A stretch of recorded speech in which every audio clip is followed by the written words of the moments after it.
Periyar Maniamma Institute of Science and Technology, Tanjavur, CSE with specialization in AI and ML and data science and cyber security. மாண்புமிகு பேரவைத் தலைவர் அவர்களே, இந்தியாவே ஏற்றுக்கொண்டு விட்டது, தமிழ்நாடு ஏன் எதிர்க்கிறது? எல்லா மாநிலங்களும் நீட்டை வரவேற்கின்றன, தமிழ்நாடு மட்டும் ஏன் எதிர்க்கிறது என்று இவ்வளவு நாளும் கேட்டுக்கொண்டிருந்தார்கள். தமிழ்நாடு மட்டும்தான் 50 விழுக்காட்டுக்கு மேல் இடஒதுக்கீடு போனதை 69 விழுக்காடாக செய்து காட்டியது. இந்தி திணிப்பை எதிர்த்தது.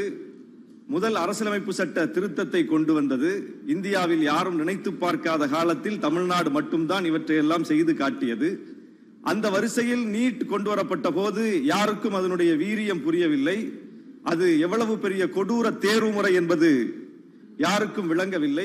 தமிழ்நாட்டிற்கு மட்டும்தான் அதனுடைய ஆபத்து புரிந்தது. தமிழ்நாடு சட்டமன்றம் மட்டும்தான் நீட்டு விலக்கு மசோதா நிறைவேற்றியது. தமிழ்நாடு முதலமைச்சர் மட்டும்தான் எல்லா மாநில முதலமைச்சர்களுக்கும் கடிதம் எழுதினார். அப்படி கடிதம் எழுதிய போது கூட பெரிய வரவேற்பு இல்லை. அதை வைத்து நம்மை கேலி செய்தார்கள்.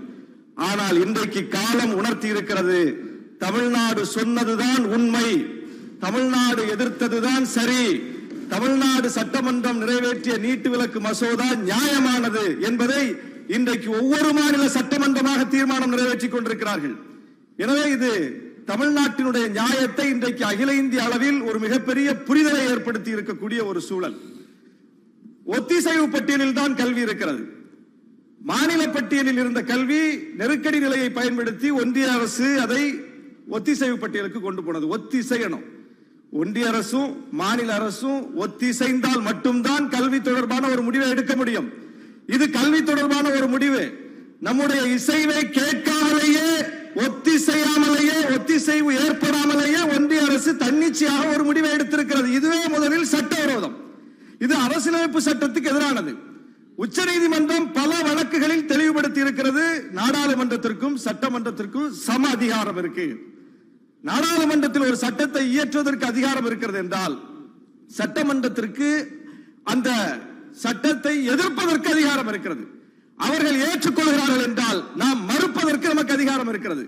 நாடாளுமன்றத்தில் நீட் வேண்டும் என்று சொல்லிவிட்டார்கள், சட்டமன்றத்தில் நீட் வேண்டாம் என்று சொல்லிவிட்டோம். நாடாளுமன்றம் சொன்னது சரி என்றால் அதற்கு அதிகாரம் இருக்கிறது என்றால் சட்டமன்றத்தில் வேண்டாம் என்று சொல்லி இருக்கிறோமே, இதற்கும் அதிகாரம் இருக்கிறது.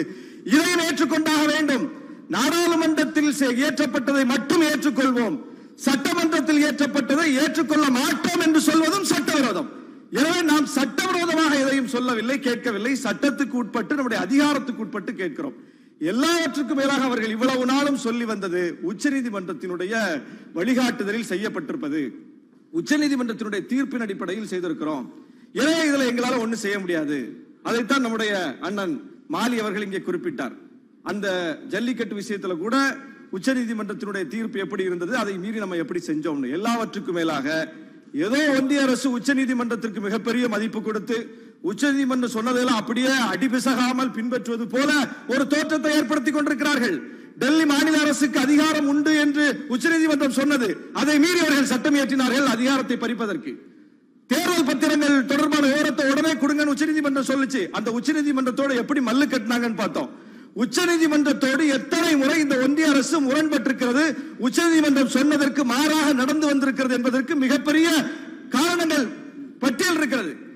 அமலாக்கத்துறை இயக்குனர் பதவி நீட்டிப்பு வந்து சட்ட விரோதம் உச்சநீதிமன்றம் சொல்லுச்சு. மீண்டும் மீண்டும் ஒரே ஆளுக்கு பதவி நீட்டிப்பு செஞ்சுக்கிட்டே இருக்காங்க. ஏதோ உச்சநீதிமன்றம் சொன்னா இவங்க கட்டுப்படுற மாதிரி நீட் விஷயத்தில் மட்டும் ஒரு பாவனை காட்டிக் கொண்டிருக்கிறார்கள். இன்னைக்கு அந்த உச்சநீதிமன்றமே நீட்டு தொடர்பாக இந்தியா முழுவதும் புகார்கள் வருகிறது, நீட்டு தொடர்பான பல்வேறு சிக்கல்கள் இருக்கிறது என்பதை உச்சநீதிமன்ற தலைமை நீதிபதி அவர்களே இன்றைக்கு ஒப்புக்கொண்டிருக்கிறார், வெளிப்படையாக சொல்லி இருக்கிறார். எண்ணற்ற வழக்குகள் போயிருக்கின்றன. எல்லாவற்றுக்கும் மேலாக இது ஒரு தகுதி அறியும் தேர்வு என்று சொல்லி இதற்கு ஒரு முலாம் பூசிக் கொண்டிருந்தார்கள்.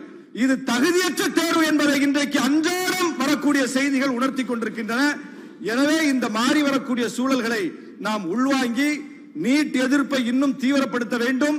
தமிழ்நாடு தான் இந்தியாவுக்கு எல்லாவற்றிலும் வழிகாட்டிய மாநிலம். அதுவும் கல்வி தொடர்பான விஷயத்தில் இந்தியாவில் மற்ற எந்த மாநிலத்திற்கும் இல்லாத ஒரு வரலாற்று நமக்கு உண்டு. அது என்னவென்றால் தமிழ்நாட்டின் கல்வி வரலாறு தான் தமிழ்நாட்டின் அரசியல் வரலாறு, தமிழ்நாட்டின் அரசியல் வரலாறு தான் தமிழ்நாட்டின் கல்வி வரலாறு. ராஜாஜி பதவி இழந்ததும் கல்வியால் தான், காமராஜர் முதலமைச்சராக மிகப்பெரிய அளவுக்கு அதிகாரம் செலுத்தியதும் கல்வியால் தான், திராவிட இயக்கம் 100 ஆண்டுகளுக்கு மேலாக அசைக்க முடியாத சக்தியாக இந்த மண்ணில் வேரூன்றி இருப்பதற்கும் கல்விதான் அடிப்படை. எனவே கல்வி தொடர்பான விஷயத்துல நாம ரொம்ப சென்சிட்டிவானவர்கள், ரொம்ப உணர்வு பூர்வமானவர்கள். அதுல எந்த காம்ப்ரமைஸும் நம்ம பண்ண மாட்டோம். அதை இந்தியாவுக்கு எல்லா ஒன்றிய அரசுக்கும் எல்லா காலத்திலும் நாம் அதை புரிய வைத்திருக்கிறோம். இன்றைக்கு நம்முடைய அந்த குரலை ஒவ்வொரு மாநிலமாக பின்பற்ற தொடங்கி இருக்கிற இந்த சூழலில் மீண்டும் இந்த சட்டமன்றத்தில் இன்றைக்கு நம்முடைய மாண்புமிகு முதலமைச்சர் அவர்கள் நீட் தொடர்பாக கொண்டு வந்திருக்கிற இந்த தீர்மானத்தை விடுதலை சிறுத்தைகள் கட்சியின் சார்பில் வரவேற்று இந்த அரசுக்கு இது போன்ற விஷயங்களில் எப்போதும் நாங்கள் துணையாக நிற்போம் என்று சொல்லி விடைபெறுகிறேன். நன்றி, வணக்கம். Periyar Maniamma Institute of Science and Technology, Tanjavur, CSE with specialization in AI and ML and data science and cyber security.